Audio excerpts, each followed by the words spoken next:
នេះគឺជាប្រាសាទដ៏សំខាន់មួយដែលស្ថាបត្យកម្មប្រាសាទអង្គរវត្តយកគំរូតាមប្រាសាទបេងមាលាមានលក្ខណៈស្រដៀងនឹងប្រាសាទអង្គរវត្តហើយត្រូវបានស្ថាបនាឡើងនៅក្នុងរជ្ជកាលព្រះបាទសូរ្យវរ្ម័នទី2ដូចគ្នា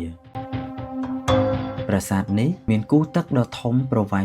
1200 ម៉ែត្រគុណនឹង 900 ម៉ែត្រហើយត្រូវបានសាងសង់ឡើងនៅចុងសតវត្សទី 11 និងដើមសតវត្សទី 12 ដើម្បីឧទ្ទិសថ្វាយដល់អាទិទេពក្នុងសាសនាព្រាហ្មណ៍ប្រាសាទនេះស្ថាបនាឡើងអំពីថ្មភក់និងថ្មបាយក្រៀមដែលមានទ្រង់ទ្រាយប្រហាក់ប្រហែលជាមួយនឹងប្រាសាទអង្គរវត្តខុសគ្នាត្រង់ថាប្រាសាទអង្គរវត្តជាប្រាសាទភ្នំរីឯប្រាសាទបេងមាលាជាប្រាសាទរាបផ្ទាល់ដី